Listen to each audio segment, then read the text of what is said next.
वक्रतुण्ड महाकाय सूर्यकोटि समप्रभ निर्विघ्नं कुरु मे देव सर्वकार्येषु सर्वदा। नमस्कार दोस्तों, मैं एस्ट्रोलॉजर न्यूमरोलॉजिस्ट प्रवीण कौर अपने चैनल पर आपका हार्दिक अभिनंदन करती हूँ, आपका स्वागत करती हूँ। आज मैं आपसे बात कर रही हूँ अनुराधा नक्षत्र के बारे में, क्योंकि हमारी भी नक्षत्रों की सीरीज चालू है। जब हम नक्षत्रों की ही बात कर रहे हैं तो हमें नक्षत्रों की एबिलिटी, उनकी क्वालिटीज, उनके नेचर, ये सब हमें पता होना चाहिए कि क्या उनके अंदर, उस नक्षत्र के अंदर का कॉन्फिडेंस लेवल कितना है, कितना उनके अंदर क्रेज है, क्या क्या क्वालिटी उस नक्षत्र के लॉर्ड में है और उस नक्षत्र के स्वामी ने उनको दी है। या जब हम चरणों की बात करते हैं तो किस चरण में किस लॉर्ड का इन्फ्लुएंस हमारी लाइफ में देखने के लिए मिल सकता है।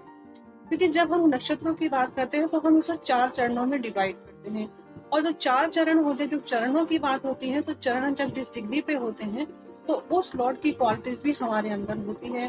फिर हम ये देखते हैं कि उस हमारी कुंडली के अंदर उस नक्षत्र के लॉर्ड की, जो चरण के जो स्वामी है, उनकी क्वालिटीज कैसी। हम बात कर रहे हैं अनुराधा नक्षत्र के बारे। हमारे 27 नक्षत्रों में से 17वें नंबर का यह नक्षत्र है और इसके जो नक्षत्र के स्वामी है वो शनि है।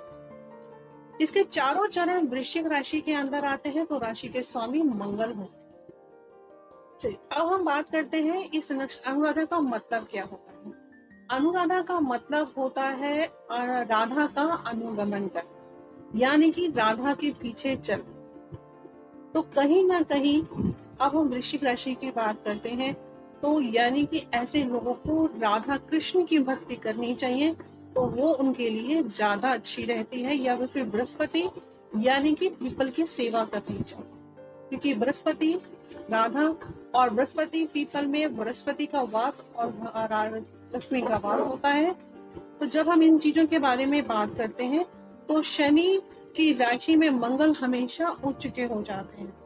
अब इसके जो देवता हैं वो भैरव हैं, और ये जलीय राशि होने के कारण इसके अंदर एक आपको देखने के लिए 4 तारों का समूह भी देखने के लिए आपको आकाश मंडल में मिल सकता है, जैसे कि कुंडल की तरह। प्राकृतिक सौम्य है, जलीय राशि है। चलिए अब हम बात करते हैं नक्षत्र डिग्री वाइज। जब हम चरणों की बात करते हैं तो हर चरण के लॉर्ड अलग अलग होते हैं, हर लॉर्ड की क्वालिटीज अलग होती है। वो लॉर्ड हमारे मित्र हैं या नहीं, यह हमारी कुंडली में उस लॉर्ड की कंडीशन क्या है, क्योंकि हमारी कुंडली ग्रहों पे डिपेंड करती है और नक्षत्र। हमारी कुंडली में 12 राशि है और 9 स्वामी, और उन ग्रहों को भी हमने 9 भागों में डिवाइड किया हुआ है। तो 9 ग्रहों की कंडीशन हमारी कुंडली में क्या है, और हमारे नक्षत्र उनके मित्र है या नहीं है, या हमारा लगन उनका मित्र है, या राशि के अकॉर्डिंग हम उनके मित्र हैं या नहीं है, या हम किस नक्षत्र पे जन्म लिया है वो हमारे वेरिफिशियर हैं कि नहीं है।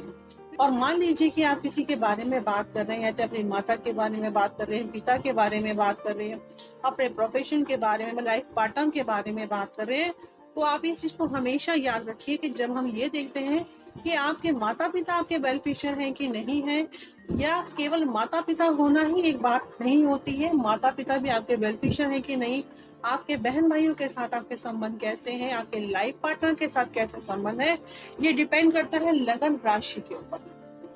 चलिए अब हम बात करते हैं प्रथम चरण की बात करते हैं। तो 3:20 से लेकर 16:40 के बीच में यह वृश्चिक राशि के अंदर होता है। अब हम प्रथम चरण की बात करते हैं। प्रथम चरण 3:20 से लेकर 6:40 के बीच में होता है। इसके जो पद के साइन है वो भी लियो है, और जो पद के लॉर्ड है वो भी लियो है। तो यानी कि एक राजा की क्वालिटीज लिए हुए है ये चरण। तो एक राजा का काम, जो राजा के अंदर एबिलिटीज होती हैं, क्वालिटीज होती हैं, वो इस चरण में जन्मे व्यक्ति के अंदर वो क्वालिटीज आपको देखने के लिए मिल सकती है। मैंने आपको बोला कि शनि का नक्षत्र है और मंगल की राशि है। मंगल शनि की राशि में हमेशा उच्च के हो जाते हैं, तो नेचुरल सी बात है कि, और राजा सूर्य है इस नक्षत्र के, तो कहीं ना कहीं ऐसे लोगों के अंदर अच्छा खाना, सोशल नेटवर्किंग इन लोगों की बहुत अच्छी होगी। अच्छा खाना, पहनना, बातें करना, एक राजा की तरह कॉन्फिडेंस लेवल इनके अंदर बहुत अच्छा होगा। डोमिनेट नेचर के हो। ये हुई प्रथम चरण की बात। लेकिन आप ये देखिए कि इस चरण का स्वामी आपका नक्षत्र का स्वामी के साथ कैसा संबंध है और राशि स्वामी के साथ क्या संबंध है और आपकी कुंडली में उसकी कंडीशंस क्या है। अब हम बात करते हैं सेकंड चरण की। अब सेकंड चरण के जो लॉर्ड है जो पद के साइन है वो मरकरी है, यानी कि आपको कहीं ना ये वर्गो पद के जो साइन है वो वर्गो में, और यानी कि मरकरी इसके लॉर्ड है। तो मरकरी क्या है? मरकरी आपकी इंटेलिजेंसी को भी दर्शाता है, बट डिपेंड ऑन द आपकी कुंडली में उसकी कंडीशंस कहाँ पर है, राइट। मरकरी आपकी इंटेलिजेंसी को दिखाता है, आपके थोड़े चुलबुलेपन के भी नेचर है। इनके एक बुध का काम क्या है? बुध इंटेलिजेंट है, बच्चा है, और एक राजा की क्वालिटी, युवराज की क्वालिटी लिए भी होता है। तो ऐसे लोगों जो चरण में तो इंटेलिजेंट तो होंगे ही, क्योंकि जब बुध अगर उनकी कुंडली में अच्छा है तो वो लोग इंटेलिजेंट आपको देखने के, उनका कलर फेयर हो सकता है, ब्यूटीफुल लिप्स हो सकते हैं ऐसे लोगों के। आप ये देखेंगे जो पैसा कमाना है थोड़ा सा उनको दिक्कत का सामना करना पड़ सकता है, क्योंकि मंगल क्रेज का कारक है, शनि रूल के कारक है, और बुध में कहीं ना कहीं चुलबुलाहटपन होती है। तो कहीं ना कहीं बचपना होने की वजह से थोड़ा सा क्रेज में भी कम हो सकता है, क्योंकि बच्चे का काम क्या होता है। और थोड़ा सा अपनी कुंडली में मरकरी की कंडीशन देख लीजिए कि, क्योंकि आप हमें सेकंड चरण के बारे में बात कर रही थी, तो इनका कॉन्फिडेंस लेवल तो अच्छा होता ही है। अब हम बात करते हैं थर्ड चरण की। अब थर्ड चरण के जो लॉर्ड है वो कौन है? थर्ड चरण के लॉर्ड है, यानी कि पद के जो साइन है वो लिब्रा है, और इसको जो है वीनस रूल कर रहे हैं। तो जब थर्ड चरण की बात होती है तो ऐसे लोगों के जो नेचर होगा वो क्या है? अब वीनस की क्वालिटीज क्या है? वीनस लग्जरी को शो करती है, तो कलर को वीनस है तो नेचुरल सी बात है, ऐसे लोगों के पास धन की कमी नहीं होगी। और शनि के मित्र भी हैं, तो कहीं ना कहीं पैसा मेहनत के बल पे ये लोग पैसा कमा सकते हैं। अगर इनकी जो आंखों की जो पुतलियां होंगी वो काली होंगी, लेकिन उस आंखों की पुतलियों में भी आपको आंखों में एक चमक सी देखने के लिए आपको मिल सकती है। मीडिया लाइन से कहीं ना कहीं ये लोग कनेक्ट होते हैं, क्योंकि वीनस क्या है? वीनस और जब मरकरी का कॉम्बिनेशन हो जाता है तो व्यक्ति कहीं ना कहीं मीडिया लाइन से कनेक्ट हो जाता है और अपनी बुद्धि के बल पे काम करना शुरू कर जाता है। ऐसे लोगों को अगर कहीं पे कुंडली में बुध और शुक्र का कॉम्बिनेशन देखने के कहीं ना कहीं मीडिया लाइन से कनेक्ट होते हैं, लैंग्वेज लेवल भी अच्छा होता है, और इनके बोलने में जो होता है वो काफी मिठास देखने के लिए आपको मिल सकती है। अब हम बात कर रहे हैं फोर्थ चरण के लोगों के बारे में।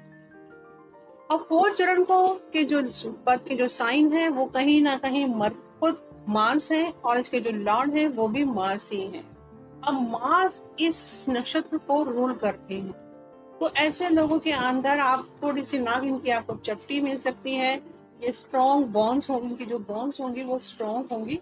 नेम एंड फ्रेम भी इनका गुड होता है। ऑल ओवर इस नक्षत्र के बारे में बात करते हैं। इस नक्षत्र का स्वामी ग्रह शनि है, इसको शनि के नक्षत्र के लॉर्ड है, और राशि के लॉर्ड भी मंगल है। तो कहीं ना कहीं इनके जो बात करने का तरीका होता है ये काफी स्पष्टवादी होते हैं, क्योंकि मंगल क्या है? क्रेज है, कॉन्फिडेंस लेवल है, शनि है, स्पष्ट है। शनि का नेचर क्या है? न्यायप्रिय है। तो ये लोग जो भी बात करते हैं वो एकदम स्पष्ट बोलते हैं। स्पष्ट बोलने के कारण इनके कई दफे मित्र उसमें भी इनके कम मित्र देखे गए हैं, क्योंकि इनका जो बोलने का स्पष्ट बोलने वाली की लैंग्वेज को हर कोई पसंद नहीं करता, चाहे वो सच्ची बात ही क्यों ना बोले, तो लोगों को जल्दी से पसंद नहीं आती है। अब वृश्चिक राशि है और उसके मंगल ही लॉर्ड हैं, तो वृश्चिक राशि का काम क्या है? वृश्चिक यानी कि बिच्छू, बिच्छू का काम क्या होता है? डंक मारना। तो ये लोग कहीं ना कहीं अपनी बातों में जो तंज कस देते हैं वो कई बार लोगों को अच्छा नहीं लगता है, और कहीं ना कहीं इनके अंदर संयम की भी कमी होती है, क्योंकि शनि में जब चंद्रमा आता है तो ऐसे लोगों के अंदर थोड़ा सा कहीं ना कहीं नेचर में तब्दीली होती है। ऐसे लोगों को मोस्टली किस तरह के प्रोफेशन चूज करने चाहिए? ऐसे लोगों को मेडिकल लाइन में जाना चाहिए, या फोटोग्राफी, म्यूजिशियंस लाइफ में चूज करनी चाहिए। डेंटिस्ट होते हैं ऐसे लोग, वकील, जासूस, या फोटोग्राफी या रिसर्च पे ऐसे लोग काम कर रहे होते हैं, क्योंकि शनि और मंगल ही, शनि एक ऐसा ग्रह है जो आपको मोस्टली रिसर्च करवाता है, क्योंकि शनि के अंदर पेशेंस है और मंगल के अंदर जितना पेशेंस है शायद ही किसी प्लेनेट के अंदर आपको ये पेशेंस देखने के लिए मिल सकता है। बृहस्पति के अंदर ज्ञान है, पेशेंस उतना नहीं है, क्योंकि उसके अंदर ज्ञान की गंभीरता को आपको देखने के लिए जुपिटर वालों के अंदर आपको देखने के लिए मिल सकती है, लेकिन शनि वालों के और मंगल वालों के अंदर, क्योंकि मंगल सेनापति है, एक शनि को हम जैसे कई लोग सेवक के रूप में भी काउंट करते हैं, तो सेवक का काम क्या होता है? सेवक एक नौकर के अंदर आप कुछ भी बोल दीजिए, वो चुप होकर सहन कर लेता है। तो सेम सिचुएशन ऐसे लोगों को रिसर्च के मामले में पेशेंस चाहिए होता है, तो ऐसे लोगों का पेशेंस लेवल काफी अच्छा देखने के लिए आपको मिल सकता है। धन को अननेसेसरी ये लोग कभी भी खर्च नहीं करते हैं।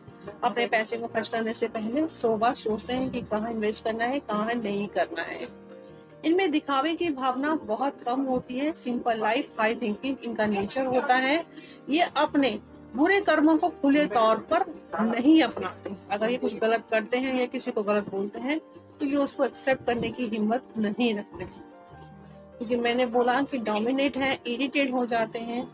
छोटी एज में ही ये लोग अपने घर से दूर चले जाते हैं। कुछ भी रीजन हो सकता है, चाहे इनका कमाने का कारण हो सकता है, चाहे क्योंकि वृश्चिक लगन की अगर आप बात करते हैं तो शनि 3rd एंड 4th के लॉर्ड माने जाते हैं।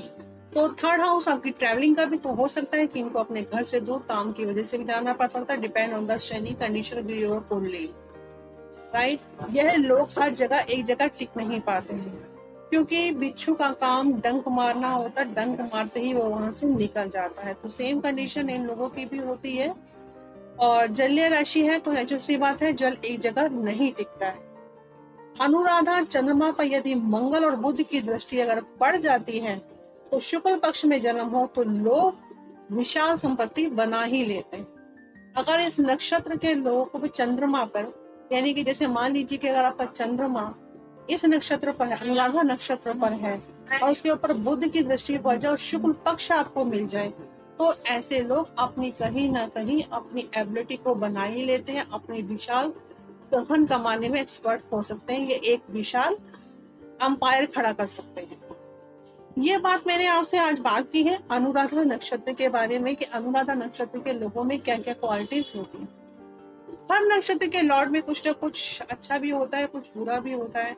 हमारा वो फ्रेंड है या हमारा एनिमी है, वो हमें कुछ देना चाहता है तो वो प्रॉमिस कर भी रहा है कि नहीं, क्योंकि हर जहां आप बैठे हैं, आप जरूरी नहीं है कि वहां से जो आपकी जर्नी स्टार्ट होती है, इनके लगन जहां आप बैठ गए, आप देखिए कि आप कहाँ पर हैं, आपकी कुंडली में आपकी कंडीशन कैसी है, आपकी कुंडली में कौन आपका मित्र है, कौन आपका शत्रु है, आप किस पे फेल कर सकते हैं, किस पे नहीं। क्योंकि कई बार ऐसा होता है कि दुश्मन ही वो चीज पे जाता है जो आप अपने दोस्त से भी एक्सेप्ट नहीं करते। अनुराधा नक्षत्र को मैं यही विराम देती हूँ, और मैं फिर एक नए नक्षत्र के साथ अगली बार आपके साथ फिर मिलूंगी। दोस्तों, अगर आपको मेरा चैनल पसंद आता है तो प्लीज मेरे चैनल को लाइक, सब्सक्राइब एंड शेयर करना कभी मत भूलिएगा। और अगर आपको लगता है कि मैं कुछ और नया आपके लिए लेकर आऊं तो प्लीज मुझे कमेंट में कीजिए। अगर आपको किसी भी तरह की कोई भी कंसल्टेंसी चाहिए तो प्लीज मेरा नंबर नीचे फ्लैश हो रहा है, चाहे वो एस्ट्रोलॉजी है, चाहे न्यूमरोलॉजी है, या टैरो है, या वास्तु, या पामिस्ट्री, या किसी भी तरह की फेस रीडिंग है, तो आप प्लीज मुझसे कांटेक्ट कर सकते हैं। मैं अपनी वाणी को यही विश्राम देती हूँ। जय माता दी।